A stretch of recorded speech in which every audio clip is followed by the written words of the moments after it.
મનીષાનો પતિ અભિષેક રોજ સાંજે કામ પરથી પાછો ફરતી વખતે દારૂ પીને ઘરે આવવા લાગ્યો.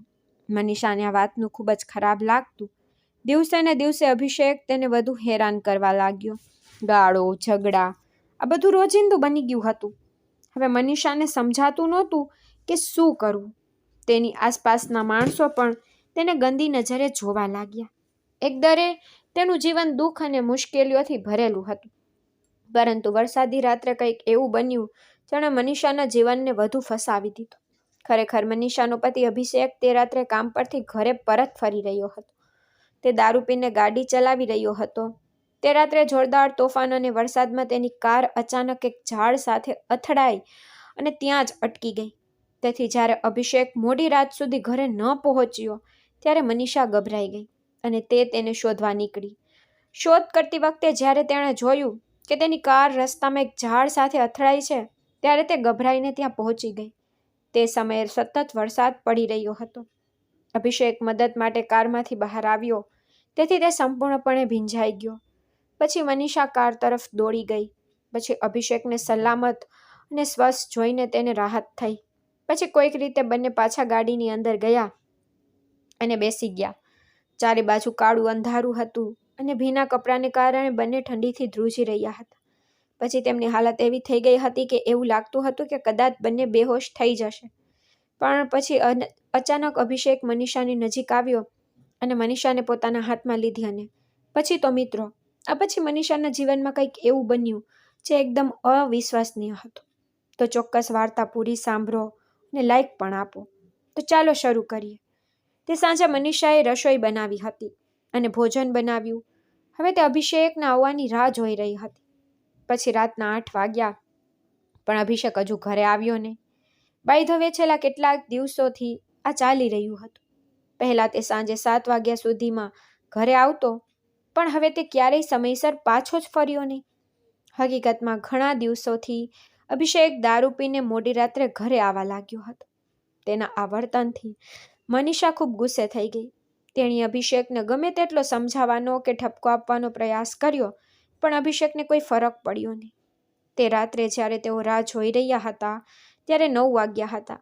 મનીષાને ત્યારે ખૂબ ભૂખ લાગી હતી પણ અભિષેક વગર તેને ખાવાનું મન નહોતું થતું. આખરે અભિષેક સારા 9 વાગ્યે ઘરે આવ્યો. મનીષાએ દરવાજો ખુલ્લો રાખ્યો હતો તેથી અભિષેકે કાર બહાર પાર્ક કરી અને ડગમગતા પગલાઓ સાથે ઘરમાં પ્રવેશ કર્યો. તેની ચાલ જોઈને મનીષા તરત જ સમજી ગઈ કે તે આજે પણ દારૂ પીને ઘરે આવ્યો છે. પછી મનીષાએ ગુસ્સામાં તેના પર બૂમ પાડી, હવે બસ કરો, તમે ઘરે રોજ આ નાટક કરો છો. પણ તેના શબ્દોનો અભિષેક પર કોઈ પ્રભાવ પડ્યો નહીં. તેને ફક્ત હા પાડી અને સોફા પર જઈને બેસી ગયો. ત્યારે મનીષાનો ગુસ્સો ચરમસીમાએ હતો. છતાં તે રસોડામાં ગઈ અને અભિષેક માટે ભોજનની પ્લેટ ગોઠવી અને તેની સામે લાવી. પછી મનીષાએ કહ્યું, તમારું ભોજન તૈયાર છે, ખાઓ. આનો જવાબ અભિષેકે ઠંડા સ્વરમાં આપ્યો, મને ભૂખ નથી. પછી મનીષાએ તેને સમજાવવાનો પ્રયાસ કર્યો, અરે, હું ઘણા સમયથી તમારા માટે ભૂખી છું. આજે મેં તમારું મનપસંદ ભોજન પણ રાંધ્યું છે. કૃપા કરીને થોડું તો ખાઓ. અભિષેકે કહ્યું, સમજાયું નહીં? મેં તને કહ્યું હતું કે મને ભૂખ નથી. મેં બહાર ખાધું છે તેથી તું પણ શાંતિથી ખા, મને હેરાન ના કર. પણ મનીષાએ ફરીથી વિનંતી કરી, કૃપા કરીને અભિષેક થોડું ખાઓ. તમને ખબર છે કે હું તમારી સાથે ખાઉં છું. આ સાંભળીને અભિષેકનો ગુસ્સો વધુ ભડકી ગયો. તેણે જોરથી બૂમ પાડી, શું તું સમજતી નથી? મેં તને કહ્યું હતું કે મને ભૂખ નથી. હવે ચૂપ રહે. પણ મનીષા હાર ન માની. તે ઊભી થઈને અભિષેકનો હાથ પકડીને તેને ડાઇનિંગ ટેબલ પર લઈ જવાનો પ્રયાસ કર્યો. પર અભિષેકે ગુસ્સામાં તેનો હાથ એટલો જોરથી હલાવ્યો કે મનીષા નજીકના ટેબલ પર પડી ગઈ, જેના કારણે તેનું માથું ટેબલ પર અથડાયું. થોડીવાર માટે તેને ચક્કર આવવા લાગ્યા અને માથામાંથી થોડું લોહી પણ નીકળવા લાગ્યું. પછી મનીષા જમીન પર પડી રહી. પછી અભિષેક સોફા પરથી ઊભો થયો પણ તે મનીષા તરફ જોવા માટે એક ક્ષણ પણ રોકાયો નહીં. તે સીધો સૂવા માટે તેના રૂમમાં ગયો. પછી પણ મનીષા થોડીવાર ત્યાં જ પડી રહી. તે પીડા અને ગુસ્સામાં ડૂબી ગઈ. હવે મનીષાની આંખોમાંથી આંસુ વહેવા લાગ્યા. હવે તેને પોતાના ભાગ્ય પર રડવાનું મન થયું. પણ હવે તે શું કરી શકે? તેણે થોડી રાહ જોઈ. ત્યારબાદ તેણીએ પોતાને શાંત કરી. તેણીએ માથા પર કપડું બાંધ્યું અને સોફા પર શાંતિથી માથું હાથમાં રાખીને બેસી ગઈ. હવે તેના મનમાં ઘણા વિચારો આવવા લાગ્યા. આ કેવું જીવન છે? આવી જિંદગી જીવવાનો શું ફાયદો? તેને આટલું બધું દુઃખ કેમ છે? થોડા સમય પછી તે ઉઠીને તેના રૂમમાં સૂવા ગઈ. પછી એક પણ કોરિયો ખાધા વિના તે પલંગ પર ગઈ, ચાદરથી પોતાને ઢાંકી દીધી અને સૂવાનો પ્રયાસ કર્યો. પરંતુ તેનું પેટ ખાલી હતું અને માથામાં થયેલી ઈજાને કારણે તે પીડાતી હતી અને તેના ઉપર અભિષેકનું કઠોર વર્તન તેના હૃદયને વધુ દુઃખી કરી રહ્યું હતું. પછી તેની આંખોમાંથી આંસુ વહેતા રહ્યા. અભિષેક નજીકમાં સૂતો હતો. જોકે મનીષાએ વિચાર્યું કે કદાચ અભિષેક તેના માથામાં થયેલી ઈજા વિશે પૂછશે કે તેને સાંત્વના આપશે. પરંતુ અભિષેકે કોઈ પ્રશ્ન પૂછ્યો નહીં કે તેણે તેને સાંત્વના આપી નહીં. બીજા દિવસે સવારે મનીષા હંમેશાની જેમ ઉઠી અને કામમાં વ્યસ્ત થઈ ગઈ. તેણે અભિષેક માટે ટિફિન તૈયાર કર્યું, ઘરનું ધ્યાન રાખ્યું, પરંતુ અભિષેકને ન તો તેની ઈજા વિશે પૂછ્યું કે ન તો રાતની ઘટનાનો ઉલ્લેખ કર્યો. તેના ચહેરા પર કોઈ પસ્તાવો નહોતો, ન કોઈ અપરાધ ભાવ હતો અને મનીષા ગમે તે કરે, ગમે તેટલી દુઃખી હોય, અભિષેકને કોઈ ફરક પડતો નહોતો. આ પછી અભિષેકનું વર્તન દરરોજ આવું થતું ગયું. દારૂ પીધા પછી મોડી રાત્રે ઘરે પાછા ફરતા મનીષાને સંપૂર્ણ અવગણતો. મનીષાને ખબર નહોતી કે તે બહાર ખાય છે કે નહીં, છતાં તે દરરોજ તેના માટે ખોરાક બનાવતી. પરંતુ અભિષેક રાત્રે ઘરે બનાવેલો ખોરાક ખાતો નહોતો, તેથી બધો ખોરાક બગાડતો, પરંતુ તેને તેની પરવા નહોતી. ઘરે આવીને તે પથ્થરની જેમ પલંગ પર પડીને સૂઈ જતો. મનીષા દરરોજ તેની સાથે સૂતી, પરંતુ ઘણા મહિનાઓથી અભિષેકે તેની તરફ ઝૂકીને તેની તરફ જોયું પણ નહોતું. છેલ્લા 8 મહિનાથી તેનું વર્તન સંપૂર્ણપણે બદલાઈ ગયું. પહેલાં તે ખૂબ જ પ્રેમાળ, સંભાળ રાખનાર પતિ હતો, પરંતુ હવે તેનું વર્તન દિવસે ને દિવસે વધુ કઠોર અને ઉદાસીન બનતું ગયું. મનીષાએ તેના મિત્રો સાથે પણ આ વિશે વાત કરી. પછી તેના મિત્રોએ તેને અભિષેક માટે સારું ભોજન રાંધવાનું સૂચન કર્યું. તેની વધુ કાળજી લો. પછી મનીષાએ બધું જ કર્યું, પણ કોઈ ફાયદો થયો નહીં. ગમે તેટલા પ્રયત્નો કર્યા, અભિષેકના વર્તનમાં કોઈ ફરક થયો નહીં. તેથી મનીષાના મનમાં હંમેશા ઘણા પ્રશ્નો રહેતા કે તે આ બધું કેમ સહન કરી રહી છે? આમાં તેનો શું વાંક છે? શું તેણે અભિષેકને છોડી દેવો જોઈએ? પરંતુ તેને ક્યાંય જવાબ મળતો નહોતો. મનીષાના સાસુ સસરા અને નાના દેવર ગામમાં રહેતા હતા અને મનીષા અને અભિષેક શહેરમાં રહેતા હતા, કારણ કે અભિષેકને અહીં નોકરી મળી ગઈ હતી. એક દિવસ મનીષાએ તેની સાસુ સાવિત્રીને ફોન કર્યો.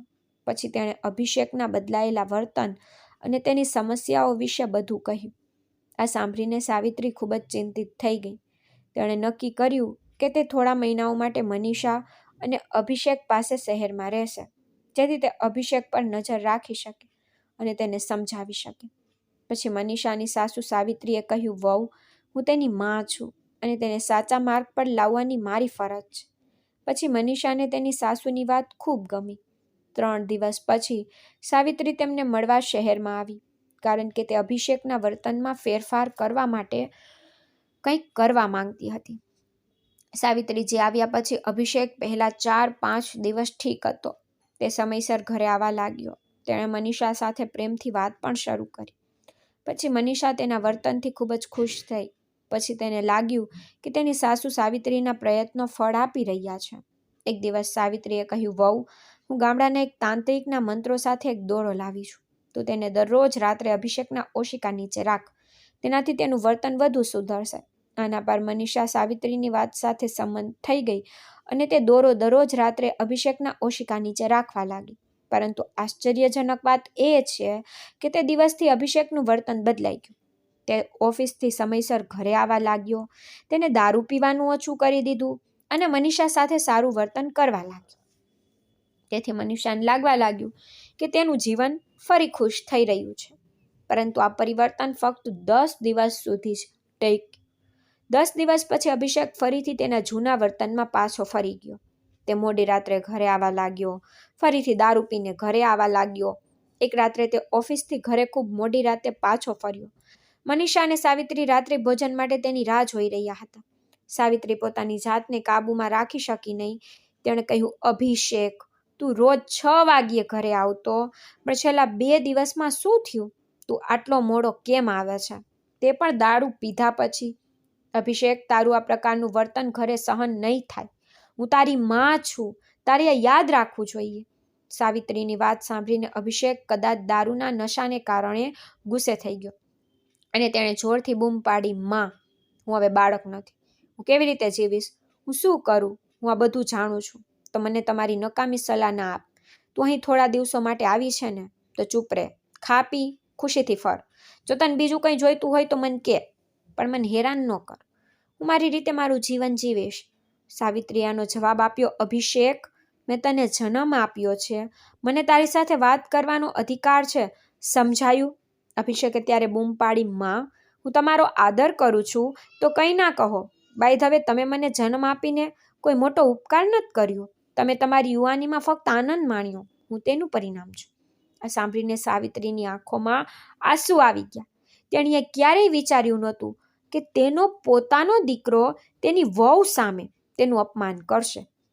પછી મનીષાને તેની સાસુ સાવિત્રી માટે ખૂબ જ ખરાબ લાગ્યું. પછી સાવિત્રીજી ખૂબ જ નારાજ થઈ ગઈ અને મનીષા પોતે પણ સંપૂર્ણપણે લાચાર અનુભવી રહી હતી. બાય ધ વે, સાવિત્રીજી ખૂબ જ સંસ્કારી અને આધ્યાત્મિક સ્ત્રી હતી. તેમની વાણી અને વર્તન ખૂબ જ સભ્ય અને નમ્ર હતા. તેથી જ્યારે તેને અભિષેકના વર્તન વિશે ખબર પડી ત્યારે તે ખૂબ જ ચિંતિત થઈ ગઈ. પછી તેણે અભિષેકને સુધારવાનો પ્રયાસ પણ કર્યો, પરંતુ જ્યારે અભિષેકે તેને નકારી કાઢી ત્યારે સાવિત્રીજી આખી નક્કી કર્યું કે તેને તેની હાલત પર છોડી દેવાનો વધુ સારું રહેશે. પછી બીજા દિવસે સાવિત્રીજી ગામ પાછા ફર્યા. પણ મનીષા ક્યાં જાય? તેણે અભિષેક સાથે શપથ લીધા. તેથી અભિષેક સાથે રહેવું તેની મજબૂરી હતું. પહેલા મનીષા હંમેશા વિચારતી કે એક દિવસ અભિષેક તેની વાત સાંભળશે અને તેના ખરાબ વર્તનને સુધારશે. પણ તેઓ એક મોટી ઇમારતના નાના ફ્લેટમાં રહેતા. હવે તેમના ઘરની આ વાતોની ચર્ચા આસપાસના લોકો સુધી પહોંચવા લાગી. જોકે મનીષા પ્રયાસ કરતી કે તેમના ઘરની વાતો ઘરની અંદર જ રહે, પરંતુ એવું કહેવાય છે કે દિવાલોને પણ કાન હોય છે. એક રાત્રે લગભગ 8 વાગ્યે મનીષાને શાકભાજી માટે મસાલા ખરીદવા દુકાનમાં જવું પડ્યું. પછી તેણે ઘરનો બલ્બ બંધ કર્યો, દરવાજો બંધ કર્યો અને સીડીઓ પરથી નીચે આવવા લાગી. તેઓ 3જા માળે રહેતા. પછી લિફ્ટ કામ કરતી નહોતી, તેથી તેમને સીડીઓ દ્વારા જવું પડ્યું. પછી મનીષા ધીમે ધીમે સીડીઓ પરથી નીચે આવી રહી હતી, પણ તેને લાગ્યું કે તેની પાછળથી કોઈ આવી રહ્યું છે. પછી તેણે પાછળ ફરીને જોયું કે તે વિકાસ હતો, જે ઉપરના ફ્લેટમાં રહેતો હતો. લોકો તેનાથી થોડા ડરતા હતા, કારણ કે તેનું વર્તન થોડું વિચિત્ર હતું. તેથી મનીષાએ તેને જોતાની સાથે જ તે ઝડપથી સીડીઓ પરથી નીચે આવવા લાગી, પરંતુ વિકાસ પણ તેની પાછળ ઝડપથી નીચે આવવા લાગ્યો. પછી અચાનક તેણે મનીષાનો હાથ પકડી લીધો. પછી મનીષા અટકી ગઈ અને ગુસ્સામાં કહ્યું, તને શું જોઈએ છે? તે મારો હાથ કેમ પકડ્યો? પછી મનીષાએ તેનો હાથ હટાવી દીધો, પણ વિકાસ આગળ વધીને તેનો રસ્તો રોકી લીધો. પછી તેણે કહ્યું, તું આટલો ગુસ્સો કેમ કરે છે? હું તારો દુશ્મન નથી. પછી મનીષાએ તીક્ષ્ણ અવાજમાં કહ્યું, તને શું જોઈએ છે? તે મારો રસ્તો કેમ રોક્યો છે? મારે દુકાને જવું છે, અહીંથી ચાલ્યો જા. પછી વિકાસ ફરીથી તેની નજીક આવ્યો અને તેનો હાથ પકડીને કહ્યું, મનીષા, મને તું ખૂબ ગમે છે. સાચું કહું તો જો તું પરિણીત ન હોત તો હું તારી સાથે ભાગી ગયો હોત. આ સાંભળીને મનીષા ગુસ્સાથી લાલ થઈ ગઈ. પછી પોતાની જાતને કાબૂમાં રાખીને તેણે કહ્યું, જુઓ, હું પરિણીત છું, એટલા માટે મને તારું વર્તન બિલકુલ ગમતું નથી. તો હવે આ બધું બંધ કરો. આ પર વિકાસ હસ્યો અને કહ્યું, પ્રેમ કરવો ગુનો નથી. બાય ધ વે, હું જાણું છું કે તારા અને અભિષેક વચ્ચે કંઈક બરાબર નથી. તે તારી સાથે બરાબર વાત પણ કરતો નથી. પ્રેમ તો દૂરની વાત છે, પણ હું તને પ્રેમ આપી શકું છું જે અભિષેક ક્યારેય આપી શકશે નહીં. તે હંમેશા દારૂ પીવામાં વ્યસ્ત રહે છે. તો મને એક તક આપ, હું તારું જીવન ખુશીઓથી ભરી દઈશ. પછી મનીષા વિકાસના શબ્દો સાંભળીને સદબદ થઈ ગઈ. તેને સમજાયું નહીં કે શું જવાબ આપવો. અંતે તે કોઈક રીતે વિકાસથી છુટકારો મેળવીને દુકાન તરફ ગઈ. દુકાનેથી પાછા ફરતી વખતે તેણે ભગવાનનો આભાર માન્યો કે વિકાસ ત્યાં નહોતો. તેથી તે સીડી ચડીને પોતાના રૂમમાં પહોંચી. રૂમમાં પહોંચતાની સાથે જ મનીષાએ રાહતનો શ્વાસ લીધો, પણ હવે તેના મનમાં ડર અને ગુસ્સો બંને વધી રહ્યા હતા.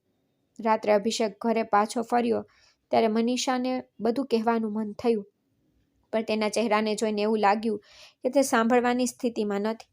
પછી રાત્રિ ભોજન કર્યા પછી મનીષા પલંગ પર સૂઈ ગઈ. પછી અભિષેક તેની તરફ પીઠ કરીને સૂઈ ગયો. પછી મનીષાને લાગ્યું કે તેણે અભિષેકને ગળે લગાવીને બધું કહેવું જોઈએ. ભલે તેઓ શરીરે ખૂબ નજીક હતા, પણ મનના ખૂબ દૂર હતા. પછી તેની પાસે ઘણું કહેવાનું હતું, પણ કદાચ અભિષેક સૂઈ ગયો હતો. તે રાત્રે જો તે ઈચ્છતી તો પણ મનીષા તેને કંઈ કહી શકતી નહોતી. જોકે અભિષેક તેના મિત્રોની વાતમાં ખૂબ ઉદાર હતો. જો તેના કોઈ મિત્રને મદદની જરૂર હોય તો તે તરત જ આગળ આવતો. એક દિવસ તેણે ઓફિસમાંથી રજા લીધી કારણ કે તેના એક મિત્રના નાના ભાઈની સગાઈ થઈ રહી હતી. ઘણા દિવસો પછી મનીષા અને અભિષેક સાથે બહાર ગયા. તેઓ સગાઈ સમારોહમાં પહોંચ્યા. અભિષેકના બધા મિત્રો ત્યાં ભેગા થયા. ફંક્શનમાં પહોંચતાની સાથે જ અભિષેકે મનીષાને તેના એક મિત્રની પત્ની જ્યોતિ સાથે છોડી દીધી. પછી તે તેનો મિત્ર વચ્ચે ગયો અને આખો દિવસ તેમની સાથે વાતો કરતો રહ્યો, મજા કરતો રહ્યો. પછી તેણે એકવાર પણ મનીષા તરફ જોયું નહીં કે તેને કંઈ પૂછ્યું નહીં. તેને તેના મિત્રો સાથે જમ્યું પણ. જોકે મનીષાને અપેક્ષા હતી કે તેઓ આટલા દિવસો પછી સાથે બહાર આવ્યા હોવાથી અભિષેક ચોક્કસ તેની સાથે થોડો સમય તો વિતાવશે. પરંતુ સગાઈનો ફોટો ક્લિક કરાવતી વખતે પણ તેને મનીષા સાથે એક પણ ફોટો ક્લિક કરવાની ઈચ્છા દર્શાવી નહીં. પછી મનીષાએ જ્યોતિ સાથે ફોટો ક્લિક કરાવ્યો. તેઓ સાંજ સુધી સગાઈના ફંક્શનમાં હતા. ફંક્શન પૂરું થયા પછી જ અભિષેક મનીષા પાસે આવ્યો અને પછી બંને પોતાના ઘરે પાછા ફર્યા. ઘરે પહોંચતાની સાથે જ મનીષા પોતાને રોકી શકી નહીં અને તેને સીધો અભિષેકને પૂછ્યું, અમે આખો દિવસ ફંક્શનમાં હતા પણ તું એકવાર પણ મારી સાથે વાત કરવા આવી નહીં. હું ત્યાં અજાણી હતી. તમે ફક્ત તમારા મિત્રો સાથે વાતો કરી રહ્યા હતા. જો તમે મારી સાથે ઓછામાં ઓછી થોડી મિનિટો વિતાવી હોત તો તમને શું નુકસાન થયું હોત? અભિષેકે ગુસ્સામાં આ વાત કહી. મનીષા, હું આખો દિવસ તારી સાથે ઘરે રહું છું. પછી જો હું મિત્રો સાથે થોડો સમય વિતાવું તો તું એ પણ સહન નહીં કરી શકે. શું મારે મારા મિત્રોને તારા માટે છોડી દેવા જોઈએ? આ વાત પર મનીષાએ શાંત સ્વરે જવાબ આપ્યો, હું એવું નથી કહેતી. પછી અભિષેકે ગુસ્સામાં પૂછ્યું, તો પછી તું શું કહેવા માંગે છે? આ વાત પર મનીષા, આ બધું છોડી દો. જો આપણે વાત વધારીશું ને તો તે વધુ વધશે. પછી મનીષાએ વાત ત્યાં જ પૂરી કરી દીધી કારણ કે તે જાણતી હતી કે જો તે વધુ બોલશે તો ઝઘડો વધશે. પછી હંમેશની જેમ બીજા દિવસે અભિષેક સવારે કામ પર ગયો. પરંતુ બપોરે જ્યારે મનીષા ઘરકામ કરી રહી હતી ત્યારે અભિષેક અચાનક ઘરે પાછો ફર્યો. સામાન્ય રીતે તે ક્યારેય બપોરે આવ્યો નહીં. તેથી જ મનીષા થોડી આશ્ચર્યચકિત થઈ. ઘરમાં પ્રવેશતાની સાથે જ અભિષેકે ઉતાવળમાં કહ્યું, મનીષા, કૃપા કરીને અહીં આવો. પછી તેના અવાજમાં તણાવ હતો જેના કારણે મનીષાને લાગ્યું કે કંઈક ગંભીર તો થયું જ હશે. પછી તેણે ચિંતાથી પૂછ્યું, શું થયું? બપોરે અચાનક તમે કેવી રીતે આવી ગયા? શું કોઈ ખરાબ સમાચાર છે? આ વાત પર અભિષેકે કહ્યું, એવું કંઈ નથી. પછી મનીષાએ પૂછ્યું, તો મને કહો શું થયું? પછી અભિષેકે સ્પષ્ટ કહ્યું, જુઓ મનીષા, આપણે બેંકમાં બનાવેલી એફડી તોડવી પડશે. આના પર મનીષાએ આશ્ચર્યથી પૂછ્યું, પણ કેમ? શું ગામમાં મમ્મી પપ્પાને પૈસાની જરૂર છે? આના પર અભિષેકે જવાબ આપ્યો, ના, એવું કંઈ નથી. પછી મનીષાએ પૂછ્યું, તો કોને પૈસાની જરૂર છે? પછી અભિષેકે કહ્યું કે મારા મિત્ર સંદીપને તાત્કાલિક પૈસાની જરૂર છે. આના પર મનીષા ચોંકી ગઈને કહ્યું કે જો મિત્રને તેની જરૂર હોય તો આપણે એફડી કેમ તોડીએ? અમે તે અમારા ભવિષ્ય માટે રાખી હતી. જો અમને ખરેખર તેની જરૂર હોય તો કોણ અમને મદદ કરશે? આના પર અભિષેકે ગુસ્સામાં કહ્યું, બકવાસ ના કર. મારા મિત્રો મારા માટે કંઈ પણ કરી શકે છે અને હું પણ તેમના માટે કંઈ પણ કરીશ. હું મારી શક્તિમાં જે હશે તે કરીશ. તો મારી અને મારા મિત્રો વચ્ચે ન આવતી. પછી અભિષેકે એટલા કડક સ્વરમાં વાત કરી કે મનીષાને લાગ્યું કે આગળ કંઈ પણ કહેવું યોગ્ય નથી કારણ કે તે સ્પષ્ટ જોઈ શકતી હતી કે અભિષેક તેની વાત સાંભળવા તૈયાર નથી. એફડી મનીષાના નામે હોવાથી તેણીએ અભિષેક સાથે બેંકમાં જવું પડ્યું. પછી અભિષેકના આગ્રહને કારણે તેણીને તેની એફડી તોડવી પડી. પછી અભિષેકે તરત જ તે રકમ તેના મિત્ર સંદીપને આપી દીધી. આ પછી વધુ 1 મહિનો પસાર થઈ ગયો પરંતુ અભિષેકનું વર્તન દિવસે ને દિવસે ખરાબ થતું ગયું. એક દિવસ મનીષા તે દિવસે ઉપવાસ કરતી હતી તેથી તેણીએ સાંજે વહેલા બધા કામ પૂરા કરી લીધા. તેને આશા હતી કે અભિષેક રાત્રે 8 વાગ્યા સુધીમાં ઘરે આવી જશે. અભિષેક હવે ટેવાઈ ગયો હતો તેથી તે થોડો દારૂ પીધા વિના ઘરે પાછો ફરતો નહીં. પરંતુ તે દિવસે તે મોડો રહ્યો હતો. હવે રાતના 9 વાગ્યા છતાં તે આવ્યો નહીં. મનીષા બપોરે સૂઈ ગઈ તેથી તે હવે સૂઈ શકતી નહોતી. તે રાત્રે બહાર વરસાદ પડી રહ્યો હતો. અભિષેક રાત્રે 9:30 વાગ્યા સુધી પણ ઘરે પહોંચ્યો નહીં. તેથી મનીષા ચિંતા કરવા લાગી. પછી તેણે અભિષેકને 2 વાર ફોન કર્યો પણ તેણે ફોન ઉપાડ્યો નહીં. પછી મનીષાએ અભિષેકના એક મિત્રને ફોન કર્યો. પછી તેણે તરત જ ફોન ઉપાડ્યો. તેથી મનીષાએ ઝડપથી પૂછ્યું કે અભિષેક ક્યાં છે. પછી તેણે કહ્યું કે અમે એક મિત્રના ઘરે પાર્ટી કરી રહ્યા છીએ. પાર્ટી પૂરી થયા પછી બધા પોતપોતાના ઘરે ગયા. આ સાંભળીને મનીષા વધુ ચિંતિત થઈ ગઈ. પછી રાહ જોતા 11 વાગ્યા. તેથી તેણે ફરી એકવાર અભિષેકને ફોન કરવાનું વિચાર્યું. પછી તેણે નંબર ડાયલ કર્યો અને થોડીવાર રિંગ વાગ્યા પછી આખરે ફોન ઉપાડ્યો. પછી મનીષાએ ઝડપથી પૂછ્યું, હેલો, તમે ક્યાં છો? પછી બીજી બાજુથી અભિષેકે ધીમેથી બોલ્યો, હેલો. પછી તેનો અવાજ ભારે લાગ્યો, જાણે તે ચિંતિત કે ઉદાસ હોય. પછી મનીષાએ ફરીથી પૂછ્યું, તમે ક્યાં છો? આટલી મોડી રાત થઈ ગઈ, વરસાદ પણ શરૂ થઈ ગયો છે. પછી અભિષેકે ધીમા અવાજમાં કહ્યું, મનીષા, મારી ગાડી ઝાત સાથે અથડાઈ ગઈ છે. આ સાંભળીને મનીષા ડરી ગઈ. તરત જ પૂછ્યું, તમને કંઈ થયું નથી ને? અભિષેકે કહ્યું, કંઈ ખાસ થયું નથી. પણ પછી મનીષા તેના તૂટેલા અવાજથી સમજી ગઈ કે કંઈક ગંભીર તો છે જ. પછી તેણે શાંત રહેવાનો પ્રયાસ કર્યો અને પૂછ્યું, ઠીક છે, પણ તમે ક્યાં છો? શું તમે મને તે જગ્યા કહી શકો છો? પછી અભિષેકે કહ્યું, શહેરમાં પ્રવેશતા પહેલા આનંદવન કોલોની છે. તે કોલોની પછી વળાંક પાસે મારી ગાડી બગડી ગઈ છે. હું કારમાં છું. પછી મનીષાએ તેને હિંમત આપી અને કહ્યું, ઠીક છે, તમે ચિંતા ના કરો, ગાડીમાં બેસો, હું થોડી વાર વ્યવસ્થા કરીને આવું. મનીષાએ આટલું કહીને ફોન કાપી નાખ્યો. ફોન કાપતાની સાથે જ મનીષાની ચિંતા વધી ગઈ. બહાર ભારે વરસાદ પડી રહ્યો હતો, તો આટલી મોડી રાત્રે ઘરેથી નીકળ્યા પછી તે અભિષેક સુધી કેવી રીતે પહોંચી શકે? તે આ વિચારીને ચિંતિત હતી અને આટલી મોડી રાત્રે વાહન શોધવું પણ મુશ્કેલ હતું. પછી કોઈ તેને મદદ કરશે તેવી આશા ઓછી હતી, પરંતુ તે અભિષેકની હાલત જોઈને ચિંતિત હતી. તેથી મનીષા ઝડપથી તેની શાલ અને છત્રી લઈને ઘરમાં રાખેલી સાયકલ બહાર કાઢી. પછી તેને અભિષેકને કહ્યું હતું કે જગ્યાએ ગઈ. જોકે હવે વરસાદ થોડો ઓછો થયો હતો, પરંતુ હજુ પણ ઝરમર ચાલુ હતો. તે સમયે સાયકલ ચલાવતી વખતે જોરદાર પવન ફૂંકાઈ રહ્યો હતો, જેના કારણે વરસાદના ટીપાં મનીષાને ધીમે ધીમે ભીની કરી રહ્યા હતા. ઉપરાંત સાયકલ પર ધ્રુજી રહી હતી. તેમ છતાં મનીષા હિંમત ન હારી. તે રસ્તાની બંને બાજુ પાણી જમા થઈ ગયું હતું, જેના કારણે સાયકલ ચલાવવી વધુ મુશ્કેલ બની રહી હતી. પરંતુ મનીષા હિંમત ભેગી કરીને ધીમે ધીમે આગળ વધતી રહી. લાંબા સમય સુધી સાયકલ ચલાવ્યા પછી તે આખરે તે પુલ પર પહોંચી. પુલ પર પહોંચ્યા પછી તેણે એક વળાંક પાસે અભિષેકની કાર પાર્ક કરેલી જોઈ. તે વળાંક હંમેશા ખતરનાક લાગતો હતો, કારણ કે ત્યાં ઘણીવાર અકસ્માતો થતા રહેતા. તેથી જ મનીષા ડરી ગઈ. પરંતુ તેણે ઝડપથી સાયકલ રસ્તાની બાજુમાં પાર્ક કરી કાર તરફ દોડી ગઈ. કાર પાસે પહોંચીને તેણે દરવાજો ખોલ્યો. પછી અભિષેક અંદર ડ્રાઈવરની સીટ પર વળેલો બેઠો હતો. પછી મનીષાએ ગભરાટમાં કહ્યું, અરે શું થયું? તમે ઠીક છો? તમને ક્યાંય ઈજા તો નથી થઈ? પછી અભિષેકને થાકેલો દેખાતો હતો. પછી મનીષા ઝડપથી કારમાં પ્રવેશી. તે ડ્રાઈવરની સીટ પાસે બેઠી, દરવાજો બંધ કરી દીધો. પછી તેણે જોયું કે અભિષેકના માથા પર લોહીનું નિશાન હતું. પછી મનીષાએ તેના માથા પર હાથ ફેરવ્યો અને સદનસીબે ઈજા બહુ ઊંડી નહોતી. પછી અભિષેક તેનો ડાબો પગ પકડી રહ્યો હતો. પછી મનીષાએ તેના ઘૂંટણ તરફ જોયું, જ્યાં થોડો સોજો હતો, પણ લોહીનું કોઈ નિશાન નહોતું. પછી અભિષેકના કપડાં સંપૂર્ણપણે ભીના હતા, તેથી જ વરસાદ અને ઠંડા પવનને કારણે તે ધ્રુજી રહ્યો હતો. પછી મનીષાએ ચિંતાથી પૂછ્યું, તમે કારમાં હતા, છતાં તમે આટલા ભીના કેવી રીતે થઈ ગયા? અને તમારા પગને શું થયું? આ વાત પર અભિષેકે ધીમેથી કહ્યું, મનીષા, આ વળાંક પર ઝાડ પર કાર સાથે અથડાઈ ગઈ. પછી મેં ફરીથી કાર શરૂ કરવાનો પ્રયાસ કર્યો, પણ કોઈ સમસ્યાને કારણે કાર ચાલુ ન થઈ. પછી હું બહાર નીકળ્યો અને મદદ માટે કોઈને શોધવા માટે આમ તેમ ચાલવા લાગ્યો. પણ માથામાં ઈજા થઈ હતી અને મેં થોડો દારૂ પણ પીધો હતો. તેથી મેં મારું સંતુલન ગુમાવ્યું અને હું નીચે પડી ગયો. હું એક પથ્થર પર પડી ગયો અને મારા ઘૂંટણમાં દુખાવો થયો.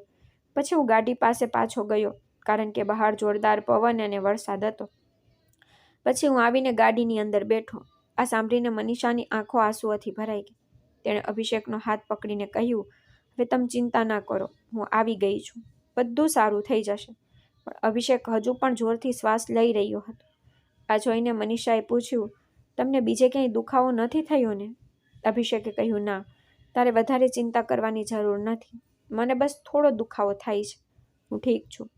પછી મનીષાએ તેને હિંમત આપી અને પછી વિચારવા લાગી કે અભિષેકને જલ્દીથી ડૉક્ટર પાસે લઈ જવો પડશે. પણ તે જાણતી હતી કે અભિષેકને કારમાંથી બહાર કાઢીને લઈ જવો સરળ નહીં હોય, પણ તેને કોઈ પણ કિંમતે હોસ્પિટલ લઈ જવો જરૂરી હતો.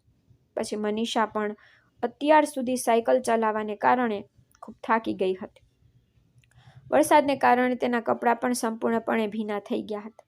પછી તેણે આસપાસ જોયું અને વિચાર્યું કે તેણે ફોન કાઢીને એમ્બ્યુલન્સ બોલાવી જોઈએ, પણ પછી તેને યાદ આવ્યું કે ઉતાવળમાં તે ઘરે પોતાનો ફોન ભૂલી ગઈ હતી. પછી મનીષાએ અભિષેકને પૂછ્યું કે તમારો મોબાઈલ ક્યાં છે, મને આપો, હું એમ્બ્યુલન્સ બોલાવીશ. પછી અભિષેકે તરત જ પોતાનો મોબાઈલ કાઢ્યો, પણ તેની બેટરી બિલકુલ ડેડ થઈ ગઈ હતી. પછી મનીષાએ કારમાં મોબાઈલ ચાર્જ કરવાનું વિચાર્યું, પણ જ્યારે તેણે ડેશબોર્ડમાં જોયું તો ચાર્જિંગ કેબલ નહોતો. પછી મનીષાએ પૂછ્યું કે તમારા મોબાઈલમાં ચાર્જિંગ નથી, તે કેવી રીતે ડેડ થઈ ગયો?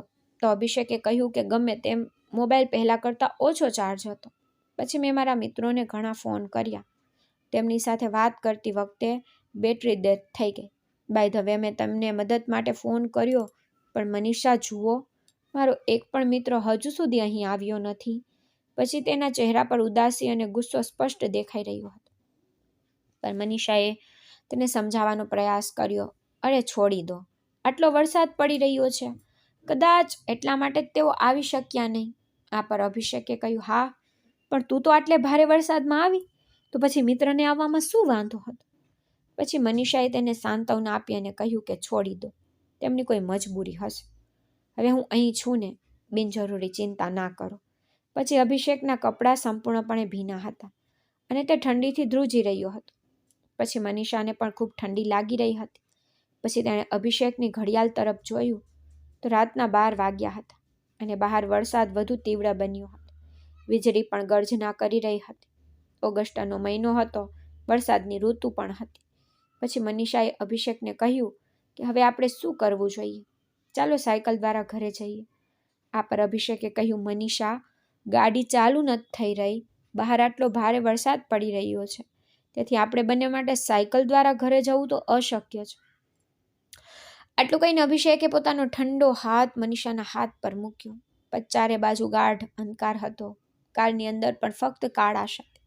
પછી મનીષા કારની પાછળની સીટ પર ગઈ, કેટલાક કપડાં શોધવા લાગી, પણ નાના રૂમાલ સિવાય કંઈ નહોતું. તે રૂમાલ લઈને આગળની સીટ પર અભિષેક પાસે પાછી આવી. તે રૂમાલથી મનીષાએ અભિષેકનું માથું લૂછ્યું, જે પાણીથી સંપૂર્ણપણે ભીનું હતું.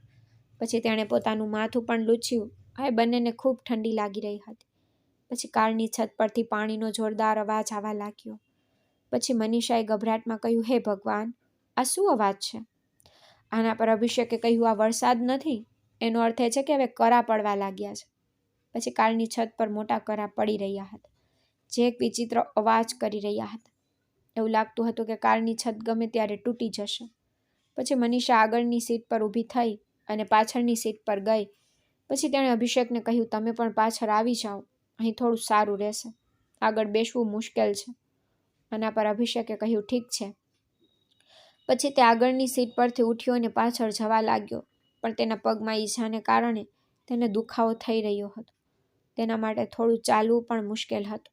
તેથી મનીષાએ તેનો હાથ પકડીને ધીમે ધીમે તેને પાછળની સીટ પર આવવામાં મદદ કરવાનું શરૂ કર્યું.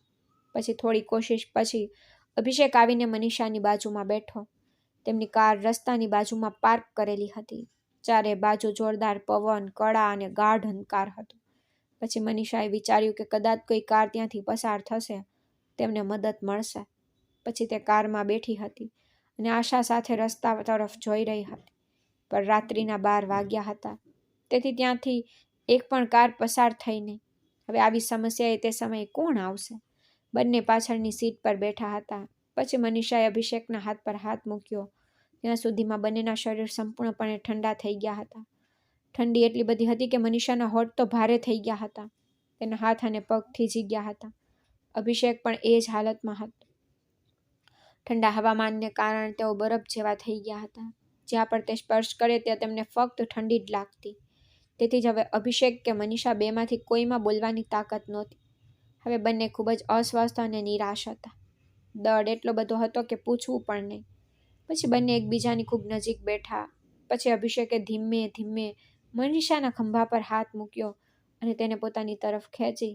પછી તેના શબ્દો ભારે થઈ ગયા, પણ તેણે થોડા જોરથી કહ્યું, મનીષા, જુઓ, મારા ઘણા મિત્રો છે, મેં બધાને બોલાવ્યા, પણ કોઈ મદદ કરવા આવ્યું નહીં.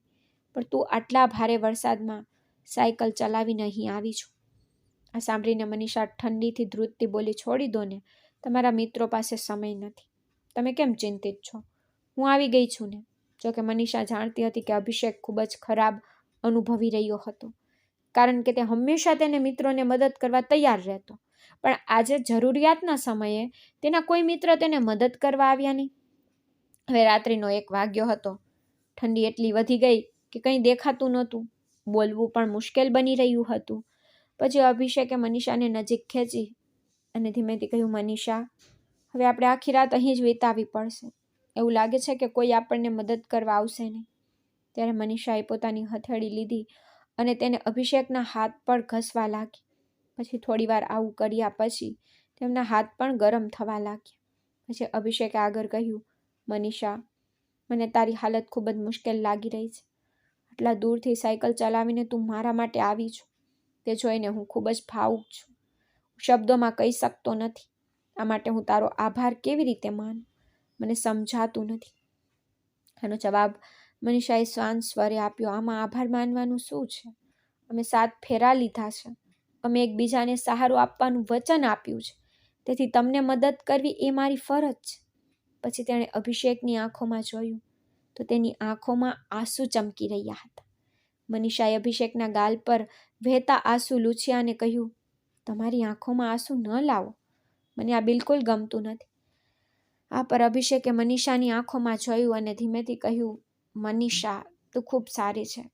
આટલું કહીને તેને મનીષા પાસે માફી માંગી અને તે બંને એકબીજામાં ખોવાઈ ગયા. ત્યાં સુધીમાં બહાર તોફાન બંધ થઈ ગયું હતું. હવે ફક્ત હળવો વરસાદ પડી રહ્યો હતો. પછી મનીષા મધ્યરાત્રિ પછી ઝાંખા પ્રકાશમાં કારની બારી પર પડતા વરસાદના ટીપા જોઈ શકતી હતી. એક પછી એક ટીપા બારી પર પડતા હતા. પછી તેઓ એકબીજામાં ભળી જતા હતા. થોડા સમય પછી તેમની આંખો આપમેળે બંધ થઈ ગઈ. પછી જ્યારે મનીષાએ આંખો ખોલી ત્યારે વાતાવરણ સંપૂર્ણપણે બદલાઈ ગયું હતું. ચારે બાજુ પ્રકાશ હતો. વરસાદ પણ બંધ થઈ ગયો હતો. કારની બારીમાં બહાર જોયું તો આકાશ સ્પષ્ટ દેખાતું હતું. પછી મનીષાએ ધીમે ધીમે કારનો દરવાજો ખોલીને બહાર નીકળી. સૂર્ય ઉગવાને કારણે ઠંડી ઓછી થઈ ગઈ હતી અને હવા ગરમ થવા લાગી હતી. પછી તે કારમાં પાછી ગઈ અને અભિષેકને જગાડ્યો. પછી અભિષેક પણ ઊંઘમાંથી જાગી ગયો. પછી તે પણ બહાર આવ્યો. હવે બંને રસ્તા પર એકબીજાની નજીક ઊભા હતા અને મુક્તપણે શ્વાસ લેવા લાગ્યા. વાતાવરણ એટલું શાંત અને સુંદર અને મનોહર લાગતું હતું કે રાત્રિના મુશ્કેલ સમયની યાદો પણ ઝાંખી પડી રહી હતી. જીવનની આ નવી સવાર તેમનો નવો ઉત્સાહ આપી રહી હતી. પછી અભિષેકે ધીમેથી મનીષાને કહ્યું. આ પર મનીષાએ તેની તરફ જોયું. પછી તેની આંખોમાં મનીષા માટે ઘણો પ્રેમ દેખાઈ રહ્યો હતો. પછી અભિષેકે મનીષાની નજીક આવ્યો. પછી તેણે તેનો હાથ પોતાના હાથમાં લીધો અને અટકીને કહ્યું, મનીષા, આભાર. આ પર મનીષાએ આશ્ચર્ય પૂછ્યું, શેના માટે આભાર? પછી અભિષેકની આંખોમાં લાગણીઓ છલકાઈ ગઈ. તો તેણે કહ્યું, મનીષા, હું તને કેવી રીતે કહું, પણ તારો આભાર માનવા માટે મારી પાસે શબ્દ ઓછા છે. તો તું ગઈ રાત્રે ન આવી હોત તો કદાચ હું આજે આ સુંદર સૂર્યોદય જોઈ શક્યો ન હોત. પછી મનીષા એક ક્ષણ માટે ચૂપ થઈ ગઈ. તેણે અભિષેકની વાત વચ્ચે જ અટકાવી તેના હોઠ પર આંગળી મૂકી અને કહ્યું, આવી વાતો ના બોલો અભિષેક. જ્યાં સુધી હું અહીં છું ત્યાં સુધી તમને કંઈ થઈ શકે નહીં, અને હું આવું થવા પણ નહીં દઉં. પછી મનીષાના આત્મવિશ્વાસ પૂર્ણ શબ્દોએ અભિષેકના ચહેરા પર હળવું સ્મિત લાવ્યું. તે મનીષાની નજીક આવ્યો અને તેને પ્રેમથી ગળે લગાવી. પછી મનીષા પ્રત્યેનો આદર, પ્રેમ અને કૃતજ્ઞતા તેના બાહુઓના વર્તુળમાં સ્પષ્ટ દેખાઈ રહી હતી. આલિંગનની તે ક્ષણે મનીષાના મનમાંથી રાત્રિનો બધો થાક અને ઠંડી ગાયબ થઈ ગઈ. પછી અભિષેકે મનીષાના કાનમાં ફફડાટ મચાવ્યો, ચાલો હવે ઘરે જઈએ. પછી બંને રસ્તાની બાજુમાં પડેલી પોતાની કાર અને સાયકલ તરફ જોયું. ધીમે ધીમે ઘર તરફ ચાલવા લાગ્યા. પછી અભિષેકે કહ્યું, મનીષા, આપણે આ કાર અને સાયકલ પછી ઘરે લઈ જઈશું.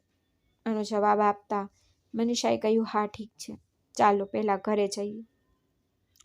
માર્ગ દ્વારા અભિષેક તેના પગમાં ઈજાને કારણે થોડો લંગડાતો ચાલી રહ્યો હતો.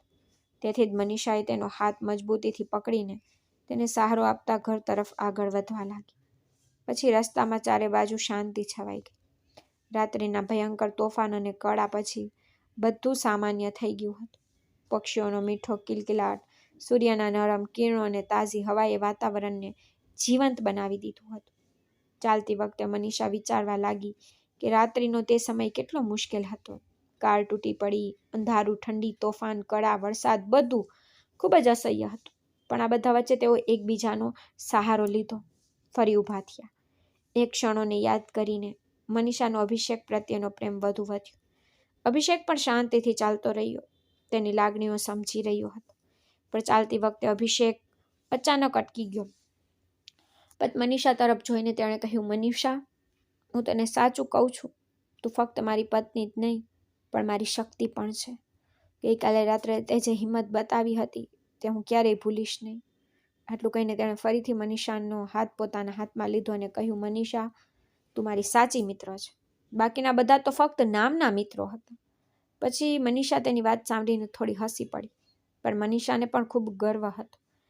તેથી તેણે અભિષેકને કહ્યું, આવી વાતો છોડી દો. આપણે બંને એકબીજાના સાથી છીએ, તો આ કરવાનું મારું કર્તવ્ય છે. જો તમે મારી જગ્યાએ હોત તો તમે પણ મારા માટે આવું જ કંઈક કરત. અભિષેકે આ વાત પર કંઈક કહ્યું નહીં, પરંતુ તેની આંખોમાં મનીષા પ્રત્યે સ્પષ્ટ પ્રશંસા દેખાતી હતી. પછી બંને શાંતિથી ચાલતા રહ્યા. થોડા સમય પછી તેઓ તેમની વસાહતમાં પહોંચ્યા. રસ્તા પર આસપાસ કેટલાક લોકો ઊભા હતા. કેટલાક લોકો આશ્ચર્યથી તેમને જોઈ રહ્યા હતા. પછી સામેથી મનીષાની પરિચિત સુજાતા ચાચી આવતી જોવા મળી. નજીક આવીને તેણે તરત જ પૂછ્યું, અરે મનીષા, તું ક્યાં ગઈ હતી? અને અભિષેકના પગને શું થયું? તે આમ કેમ ચાલી રહ્યો છે? ત્યારે અભિષેકે જવાબ આપ્યો, કંઈ નહીં કાકી, ફક્ત થોડો પડી ગયો હતો, તેથી જ પગ મચકોડાઈ ગયો, બીજું કંઈ નહીં. આ પર સુજાતા કાકીએ કહ્યું, ઠીક છે, ઠીક છે, અભિષેકનું ધ્યાન રાખજો. હું દૂધ લેવા ડેરીમાં જાઉં છું. આ પર અભિષેકે કહ્યું, હા કાકી, ઠીક છે, જાઓ. પછી બંને આગળ વધ્યા. થોડીવાર પછી તેઓ તેમના મકાન પાસે પહોંચ્યા. તેથી તેઓ મકાન નજીક આવતાની સાથે જ મનીષા થોડીવાર માટે રોકાઈ ગઈ. આકાશ તરફ જોયું. ત્યાં ફક્ત સ્વચ્છ વાદળી આકાશ હતું. જાણે રાત્રિના તોફાનનો કોઈ પત્તો જ ન હોય. ધીમે ધીમે સીડીઓ ચડીને બંને તેમના ફ્લોર પર પહોંચ્યા. ઘરમાં પ્રવેશતાની સાથે જ બંનેએ ફ્રેશ થવામાં થોડો સમય લીધો. ફ્રેશ થયા પછી મનીષા મેડિકલ સ્ટોરમાં ગઈ અને મલમ લાવી. પછી તેણે અભિષેકને સોફા પર બેસાડ્યો અને તેના પગ પરના ઘા પર મલમ લગાવવાનું શરૂ કર્યું. મલમ લગાવતી વખતે અભિષેકે પૂછ્યું, મનીષા, તું ઠીક છે ને? તને તો ક્યાંય ઈજા થઈ નથી? આ પર મનીષાએ હસતા હસતા જવાબ આપ્યો, હું બિલકુલ ઠીક છું, બસ થોડો આરામ કરવાની જરૂર છે. આ પર અભિષેકે કહ્યું, મનીષા, શું હું તને કંઈક કહી શકું? મનીષાએ જવાબ આપ્યો, હા કહો. પછી અભિષેકે કહ્યું, ખરેખર મનીષા, હવે મને મારી જાત પર શરમ આવે છે. છેલ્લા 8-9 મહિનાથી મેં તને ખૂબ પરેશાન કરી. મેં તારી સાથે ખૂબ ખરાબ વર્તન કર્યું. શું તું મને માટે માફ કરીશ? આટલું કહીને તેણે મનીષાનો હાથ પોતાના હાથમાં લીધો. પછી તેના આવી અવાજમાં ગંભીરતા અને પસ્તાવો હતો. મનીષાએ તેની તરફ જોયું. પછી તેની આંખોમાં આંસુઓની થોડી લહેર આવી ગઈ. સાથે જ તેના ચહેરા પર પસ્તાવો અને નિરાશા પણ સ્પષ્ટ દેખાઈ રહી હતી. પછી અભિષેકે આગળ કહ્યું, મનીષા, મને ખરેખર ખૂબ ખરાબ લાગી રહ્યું છે, પણ હવે હું વચન આપું છું, હું ક્યારેય આવું વર્તન નહીં કરું. તેના બદલે હું ફરીથી તમારો પ્રેમ અને વિશ્વાસ જીતવા માટે મારો શ્રેષ્ઠ પ્રયાસ કરીશ. પછી મનીષાએ તેના હાથ પર હાથ રાખ્યો.